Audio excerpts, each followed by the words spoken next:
श्री शिवाय नमस्तुभ्यम। हर हर महादेव। छत्तीसगढ़ के भिलाई में गुरुजी पंडित प्रदीप मिश्रा जी के द्वारा वाची जा रही श्री एकांतेश्वर महादेव शिव महापुराण कथा के चौथे दिन की कथा आज पूर्ण हो चुकी है।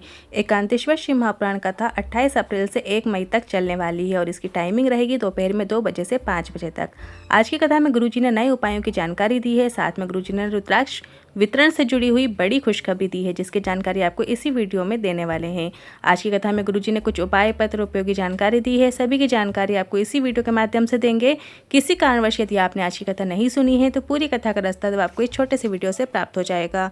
पिछले वीडियो में हमने आपसे एक प्रश्न किया था, भगवान शिव के धनुष का क्या नाम है?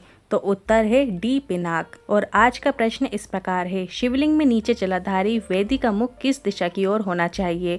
ए पूर्व दिशा की ओर, बी पश्चिम दिशा की ओर, सी उत्तर दिशा की ओर या डी दक्षिण दिशा की ओर? आप अपना जवाब कमेंट बॉक्स के जरिए हमें भेज सकते हैं और हम इस प्रश्न का उत्तर कल के वीडियो में आपको बताएंगे। बढ़ते हैं आज की कथा की पहली जानकारी की ओर। कथा शुरू होते ही गुरुजी ने कहा, मेरे देवादिदेव महादेव के पास जो भी सामग्री रखी है तो वो साधारण नहीं हो सकती। शिव जी के शरीर के लगे हुए पुष्प की कीमत हो जाती है, गंगा की धार की कीमत हो जाती है, भस्म की कीमत हो जाती है, मृग चर्म, बेलपत्री और मट्टी, इन सब की कीमत हो जाती है। अर्थात जो शिव जी से लगा होता है उस मनुष्य की कीमत भी महादेव बढ़ा देते हैं। बढ़ते हैं आज की कथा की दूसरी जानकारी की ओर। एक पत्र आया जिसमें लिखा था, मेरी बहन का 12 वर्ष का बेटा शांत हो गया, मेरी बहन टूट गई, उसका जीवन में पहाड़ सा टूट गया। तब आपके शिव महापुराण की कथा में आपने एक बार कहा था, शिव पर किया गया भरोसा कभी नहीं टूटता। हमने बहन से पशुपतिनाथ व्रत करने को कहा और शिव पर पूरा विश्वास करने को कहा था। बहन ने कहा, डॉक्टर ने कहा है कि इसके बाद अब संतान नहीं होगी और मेरी बहन ने उसी पुत्र की प्राप्ति के उद्देश्य से पशुपतिनाथ व्रत किया और बाबा की कृपा से गर्भ ठहर गया और मेरी बहन को पुत्र रत्न की प्राप्ति हुई है। उसी का आभार व्यक्त करने कथा पंडाल में आई हूँ।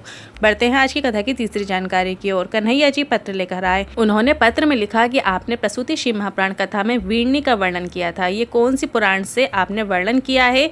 तो इस पर गुरुजी ने कहा, आप शिव महापुराण निकालिए और उसमें सती खंड को पढ़िए, उससे हमने प्रसूति शिव महापुराण का वर्णन किया है। बढ़ते हैं आज की कथा की चौथी जानकारी की ओर। अगर आपसे कोई कहे कि एकांतेश्वर महादेव शिव महापुराण कहाँ से बता रहे हैं, तो इस पर गुरुजी ने कहा, आप लिंग पुराण, स्कंद पुराण और शिव महापुराण के उमा खंड का स्मरण कीजिए, जहाँ से आपको जानकारी दी जा रही है, जिसमें आपको स्मरण करने को मिलेगा कि माता पार्वती और माता पार्वती की माता मैनावती एकांतेश्वर महादेव का पूजन किया करती थी। बढ़ते हैं आज की कथा की पांचवी जानकारी की ओर। जीवन में आगे बढ़ने के लिए आपको कहीं किसी के पास जाने की ज़रूरत नहीं है। आपको तो अपने घर के माता पिता का आशीर्वाद लेना है और शिवलिंग पर जल अर्पित करना शुरू कर देना है, फिर देखना जीवन में आपको आगे बढ़ने से कौन रोक सकता है।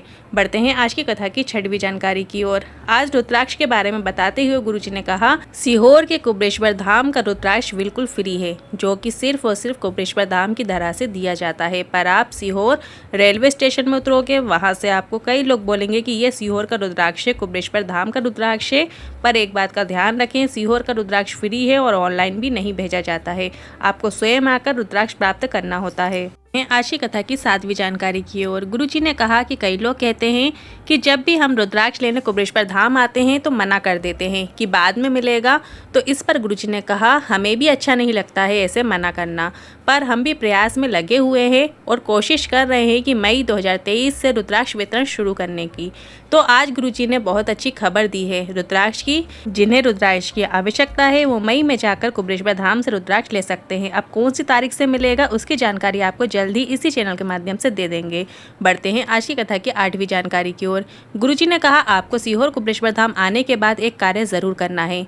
आपको सीहोर कुबरेश्वर धाम की धरा में खड़े होकर या बैठकर 108 बार श्री शिवाय नमस्तुभ्यम मंत्र का जाप करना है और अपनी बात महादेव से बोल देना है।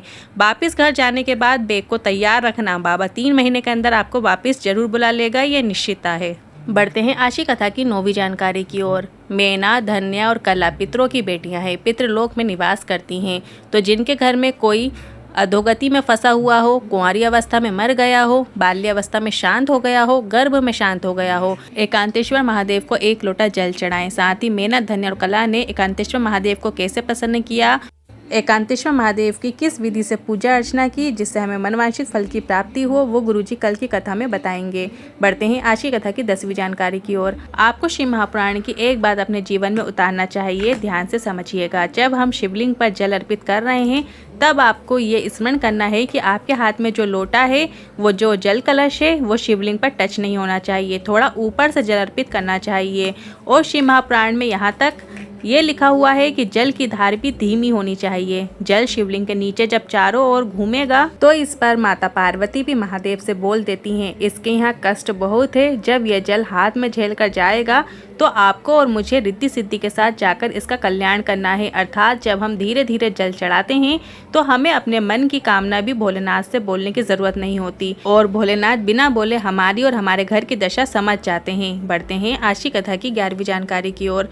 जल चढ़ाते समय आपको इस बात का विशेष ध्यान रखना है कि आपकी कोई भी सामग्री शिवलिंग पर स्पर्श नहीं करना चाहिए। आपकी अंगूठी शिवलिंग पर स्पर्श ना करे, आपकी चूड़ी शिवलिंग पर स्पर्श ना करे, आपके हाथ का कड़ा शिवलिंग का स्पर्श ना करे जिससे महादेव को कष्ट पहुंचता हो, ऐसा करने से आप बचें। बढ़ते हैं आज की कथा की 12वीं जानकारी की ओर। आज गुरुजी ने चंदन वाला विशेष उपाय बताया है जिसे आपको शिवलिंग पर 7 जगह चढ़ाना होता है, लगाना होता है।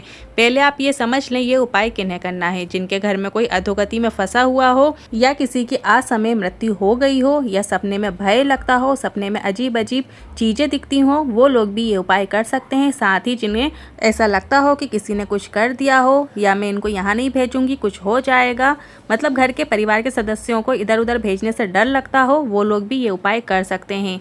ये उपाय आपको महीने में सिर्फ एक बार करना है और वो दिन है अमावस्या का। अमावस्या के दिन आपको सुबह के समय ये उपाय करना है।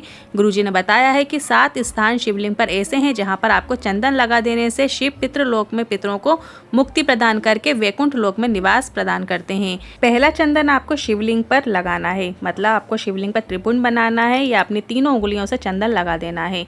दूसरा स्थान गणेश भगवान का बताया गया है। जलाधारी में जो राइट साइड में गणेश जी का स्थान होता है वहां पर आपको चंदन लगाना है। तीसरा स्थान कार्तिकेय का स्थान शिवलिंग के लेफ्ट साइड में होता है, तो वहां पर आपको चंदन लगा देना है। चौथा स्थान जो अशोक सुंदरी माता का स्थान है, बीच में जो मोटी लाइन होती है वहां पर आपको चंदन लगा देना है। 5वां चंदन आपको ऊपर जलाधारी जो शिवलिंग के ऊपर लगी होती है, जिसमें जया, विसेरा, सामरीवारी, दौतली देव शिव जी की 5 पुत्रियां निवास करती हैं, वहां पर आपको उस मटके में, उस पात्र में लगा देना है। इसके बाद 6वां चंदन आपको जलाधारी के ठीक विपरीत गोलकटी भाग में माता पार्वती का जो स्थान है वहां पर लगा देना है। इसके बाद 7वां चंदन नंदी के जो मस्तक के ऊपर 2 सींग हैं, उन दोनों सींगों के ऊपर आपको चंदन लगा देना है।